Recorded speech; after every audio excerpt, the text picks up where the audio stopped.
శుక్లాంబరధరం విష్ణుం శశివర్ణం చతుర్భుజం ప్రసన్నవదనం ధ్యాయేత్ సర్వవిఘ్నోపశాంతయే అగజానపద్మార్కం గజానమహార్నిశం అనేకదంతం భక్తానాం ఏకదంతం ఉపాస్మహే. ఓం గం గణపతయే నమః. ఓం శ్రీమాత్రే నమః. ఓం శ్రీ గురుభ్యో నమః. నేను మీ వాడ్రేవు ఆదినారాయణరావు శర్మ. నా సెల్ నంబర్ 7075389589 7075389589.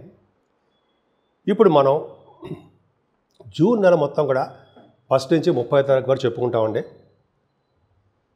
దానికంటే ముందర ఏంటంటే మీకు జాతకాలు చెప్పించుకోవాలనుకుంటే మీ జాతకాలు చెప్పించుకోవాలనుకున్నా, లేకపోతే మ్యారేజ్ ఎప్పుడవుతుందో అని తెలుసుకోవాలనుకున్నా, అదే అనేక రకాలుగా ఉంటాయి కదా, జాబ్ అని ఇవన్నీ.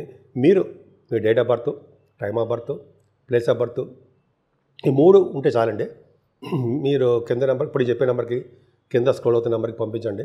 తప్పకుండా నేను పరిష్కార మార్గాలు అన్నీ సూచిస్తాను. మీకు నా వీడియో నచ్చితే మీరు షేర్ చేయండి, సబ్స్క్రైబ్ చేయండి, అలాగే నన్ను ఆశీర్వదించండి. అలాగే నా వీడియో చూస్తున్నటువంటి మీ అందరికీ పేరు పేరున నా హృదయపూర్వక నమస్కారాలు. కన్యారాశి వారికి ఈ వారం మొత్తం కూడా ఎక్సెప్ట్ శనీశ్వరుడు మీ రాశినే చూస్తాడు అనుకునే ఒక ఇబ్బందికరమైన వాతావరణం తప్ప మిగతాదంతా సేమ్ టు సేమ్ బ్రహ్మాండంగా ఉంటుంది. సేమ్ టు సేమ్ అంటే అర్థం ఏంటంటే చాలా బాగుంటుంది అర్థం. ఎందుకంటే మీరు ధనం విషయంలో ఎదుటి వాళ్ళకి ఇచ్చే పరిస్థితిలో ఉంటారు తప్ప ఒకళ్ళని అడిగే పరిస్థితిలో మీరు ఉండరు. ఫైనాన్షియల్ స్టేటస్ పెరుగుతుందండి.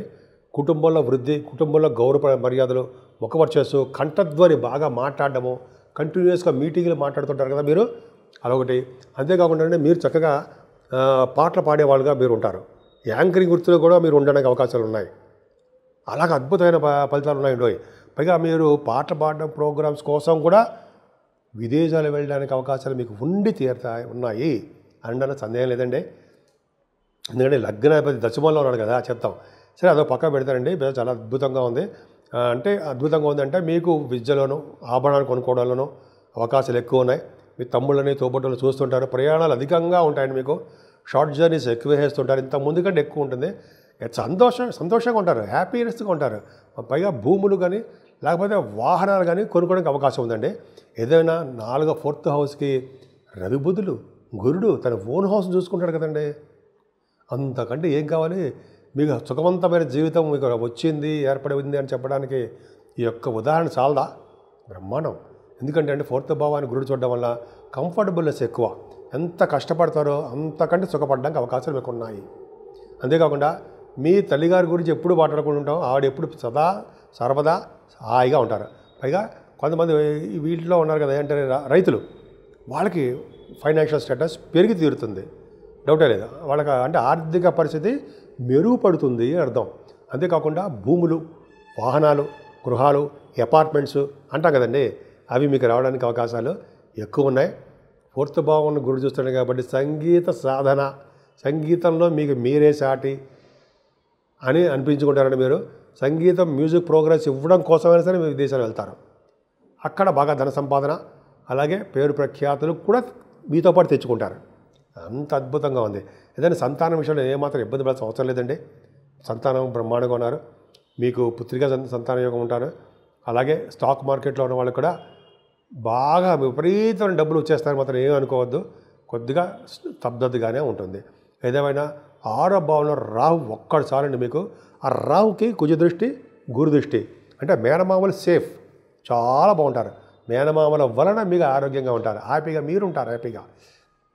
అంతేకాకుండా కోర్టు కేసులు కానీ ఎటువంటి, సపోజ్ కోర్టులో మీకు ఆస్తి తగాదాలు చిన్న ఏదో ఉంటాయి కదండి, మంచి ఫేవరబుల్గా రావడానికి అవకాశం ఉంటుంది. అంటే కోర్టు సంబంధించిన లా రిలేటెడ్ విషయంలో ఆ విషయాల్లో మీకు ఫేవరబుల్ రిజల్ట్స్ ఉండడానికి అవకాశం రాహు ఇస్తాడండి.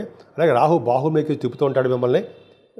ఎందుకంటే ఆయన వాయుతత్వరాజులో కుంభరాశిలో రాహు అంటే సామాన్యమైన విషయం కాదు. పొలిటికల్ రంగంలో పదవులు, గవర్నమెంట్ ఉద్యోగాలు, పొలిటికల్ రంగంలో పదవులతో పాటు కొంచెం చికాకులు కూడా కలిగిస్తూ ఉంటాడు, శత్రు భయం కలిగిస్తూ ఉంటాడు. కానీ కొంతమంది శత్రు భయం వల్ల శత్రువులే మిత్రులైపోతుంటారు. ఏం భయపడాల్సిన అవసరం లేదు. ఆరోగ్యవంతులుగా, అదృష్టవంతులుగా ఉండడానికి అవకాశాలు ఎక్కువ. కానీ సప్తమ స్థానంలో వచ్చేని అంత మంచివాడు కాదండి. ఏం చేస్తాడంటే ఆ వివాహ వేడుకలు చాలా స్లో చేసేయడము, భార్యాభర్తల యొక్క ఒక అన్యోన్య దాంపత్య జీవితం కానీ లేకపోతే ప్రేమాభిమానాలు తగ్గిపోతుండేట్టు చేయడము, చిన్న చిన్న ఇబ్బంది కలిగిస్తూ ఉంటాడు. అలాగే మీ బిజినెస్లో పార్ట్నర్స్ కానీ మీ దగ్గర పనిచేసే వాళ్ళు కానీ వాళ్ళు ఏదో వాళ్ళ మధ్యలో చికాకులు ఉండడం జరుగుతుంది. ఏదైనా సెకండ్ హౌస్ లార్డ్ అష్టమంలో ఉన్నాడు, భాగ్యాధిపతి అష్టమంలో ఉన్నాడు. ఉన్నప్పటికీ ఏం భయపడాల్సిన అవసరం లేదండి. శుక్రుడు దీర్ఘాయుర్దాయాన్ని తర్వాత సంపదల్ని ధనవృద్ధిని కలిగించి తీరతాడు అంటే సందేహం లేదండి. అలాగే మీకు అష్టమ స్థానంలో శుక్రుడు ఉన్నాడు కాబట్టి మంచి అవకాశాలు, డబ్బు బాగా ఉంటుంది.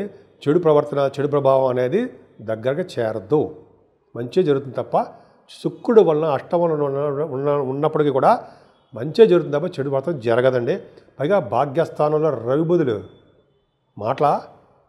రవిబుధులు ఉన్నారంటే 12th అంటే ఏంటంటే ఇక్కడ ఏం చెప్పాలంటే 12th హౌస్ లార్డ్ 9th భావంలో ఉన్నాడు. అంటే భాగ్యాన్ని కాదనుకోండి, రాజ్యాధిపతి భాగ్యస్థానంలో ఉండడము, అలాగే లాభాధిపతితో కలిసి ఉండడము. అంటే 10వ ఇంటి వాడు అంటే 12 లాభాధిపతి కాదనుకోండి, 12th హౌస్ లార్డ్ అవుతాడు. ఒక్క ముక్కలు చెప్తానండి. రవి 12వ భావంలో అధిపతి 9వ భావంలో ఉండడం వల్ల విదేశ పర్యటన చేస్తారు. అలాగే సప్తమ స్థానంలో శని ఉండడం వల్ల కన్నా మీకు దూర ప్రాంతాలకు వెళ్ళడానికి అవకాశం ఉంటుంది అనుకోండి. ముఖ్యంగా రవిబుధుల వలన ఫారిన్ కంట్రీస్ ఉంటుందండి. పైగా రవిబుధుల వలన ఫైనాన్స్ అండ్ అకౌంట్స్ డిపార్ట్మెంట్లో ఉన్న వాళ్ళకి వాళ్ళు బాగా డెవలప్ అవడము, అంటే చార్టెడ్ అకౌంట్స్ సిఏ అంటారు కదా, సిఎంఏ వాళ్ళకి బాగా ఉండడము, వేద పండితులకి ఆగమ శాస్త్ర కోవిదులకి చాలా అద్భుతంగా ఉండడము, అలాగే డాక్టర్స్ వృత్తిలో ఉన్న వాళ్ళకి చాలా అద్భుతమైన మంచి కార్యం జరగడము అద్భుతంగా ఉందండి. భాగ్యస్థానం రవిబుధుల వలన విదేశాలకు వెళ్ళి ఉన్నతమైన చదువులు ఉండడానికి ఎక్కువ అవకాశాలు బ్రహ్మాండంగా ఉన్నాయండి మీకు. అలాగే పుణ్యక్షేత్ర దర్శనాలు, సూర్య భగవానాలయాల సందర్శనలు మీకు కలగబోతున్నాయి. ఇంకా 10th హౌస్ సూపర్గా ఉంది. 10th హౌస్లోనే 10th హౌస్లో ఆడున్నాడు అంటే మీ రాశ్యాధిపతి 10th హౌస్లో ఉన్నాడంటే కన్యా రాశి వాళ్ళకి 6వ తారీఖు నుంచి కూడా నేమ్ అండ్ ఫేమ్ బాగా పెరుగుతుందండి. ఇది ఖచ్చితం. నేమ్ అండ్ ఫేమ్ పెరగడం కాకుండా విదేశాల్లో ఉన్న ఉన్నతమైన వ్యక్తులతో పరిచయాలు, అంటే మీ ఫ్రెండ్స్ ఉండడాలు, విదేశాలకు వెళ్ళడాలు, పైగా దశమస్థానంలో గురుడు ఉన్నాడంటే మాట్లాడి బుద్ధికారకుడు బుధుడు, జ్ఞానకారకుడు గురుడు, సంతానకారకుడు గురుడు కూడా ఉండడం వల్ల ఎంత అద్భుతము. ఇది కూడా అంతే. బుధ గురుడు కాంబినేషన్ వల్ల అండి వేదశాస్త్ర పండితులకి, ఆగమశాస్త్ర కవితులకి, అలాగే డాక్టర్స్ వృత్తిలో ఉన్న వాళ్ళకి రవి కూడా ఉన్నాడు అక్కడ. రవిబుధులు దశమంలో ఉన్నాడు కదా, దిగ్బలుడు రవి. వాళ్ళందరికీ కూడా చాలా బాగుంటుంది. అడ్వకేట్స్ కూడా చాలా బాగుంటుందండి. రవిబుధులు బుధాదిత్య యోగము ఎంత అద్భుతం అండి. కన్యారాశి వాళ్ళకి బుధాదిత్య యోగం ఉంది అంటే దశమస్థానంలో రవిబుధులు అంటే నేమ్ అండ్ ఫేమ్, గవర్నమెంట్ ప్రొఫెషన్లో మీరు బాగా ఉంటారు, గవర్నమెంట్ వృత్తిలో ఉంటారు. ఆడవాళ్ళు కూడా గవర్నమెంట్ జాబ్స్ వచ్చుతాయి అంటే సందేహం లేదండి. అంతేకాకుండా మీరు రవిబుధులు దశమంలో ఉన్నారంటే వాళ్ళకి పొలిటికల్ రంగంలో ఉంటారు, బ్రహ్మాండంగా ఉంటుంది. అలాగే లాభస్థానంలో కుజుడు పక్కకు వస్తాడనుకోండి, బుధుడు ఉంటాడు. లాభస్థానంలో బుధుడు కూడా మీకు బాగా ధన సంపాదన, ధన విషయంలో మాత్రం ఇబ్బంది పడకుండా సక్సెస్ రేట్ ఇవ్వడం బాగుంది. 12వ భావంలో కుజుడు చేస్తాడు, కేతు వస్తాడు. అంటే సాఫ్ట్వేర్ రంగంలో ఉన్న వాళ్ళకి, రియల్ ఎస్టేట్ రంగంలో ఉన్న వాళ్ళకి కూడా ఖర్చులు అధికంగా ఉంటాయి, యాక్సిడెంట్స్ అవ్వడానికి అవకాశాలు ఎక్కువ ఉంటాయి. అది పక్కా పెడితే దాని గురించి భయపడాల్సిన అవసరం ఏమీ లేదు. మీ రాశి వాళ్ళకి 3rd house lord 12th house అవడం వల్ల ప్రయాణాలు అధికంగా ఉంటాయండి. అందుకని సుబ్రహ్మణ్య స్వామి ఆరాధన, సుబ్రహ్మణ్య స్వామి యొక్క పూజలు, గణపతి ఆరాధన, అలాగే కాలసర్ప దోషం కోసము మన శ్రీకాళహస్తిలో పూజలు చేసుకోవడం వల్ల కన్యా రాశి వాళ్ళకి అద్భుతమైన ఫలితాలు ఉన్నాయి. ఏదైనా శనీశ్వరుడు వల్ల ఇబ్బంది ఏమో తప్ప మీకు అన్ని రంగాల్లోనూ అన్ని వేళలా మంచే జరుగుతుంది. మనం 12 రాశుల గురించి, అంటే 12 రాశుల వారికి తీసుకోవాల్సిన జాగ్రత్తలు ఏంటి, రెమెడీస్ ఏంటి, ఏం చేస్తే బాగుంటుంది, 12 రాశుల కాలసర్ప దోషం ఉన్నారు, అసలు ఈ నెల మొత్తం జూన్ నెల మొత్తం ఏం చేయాలి అంటే ఒక్కటండి. ఒక బ్రాహ్మణుడు కానీ లేకపోతే వేద పండితుని కానీ, స్వామివారు అదే వేద పండితుల వారు కానీ ఇంటికి పిలిపించి భోజనం పెట్టడము, మామిడి పండు వేసి పెరుగన్నం పెట్టడం అనేది గొప్ప అదృష్టం అండి. చాలా రకాల దోషాలు అరించిపోతాయట. ఒక బ్రాహ్మడికి, సద్బ్రాహ్మణుడు కానీ వేద పండితులు కానీ భోజనం పిలిచి పెట్టినా, అయితే ఇంటికి పిలిచి మామిడి పండ్లు దానం ఇచ్చినా చాలా అద్భుత ఫలితాలు ఉంటాయండి. ముఖ్యంగా రాహుకేతుల మధ్యలో కూడా ఈ ప్లానెట్ పొజిషన్స్ ఉండిపోవడం వల్ల అమ్మవారి యొక్క పూజలు తప్పనిసరిగా చేసుకోవాలి.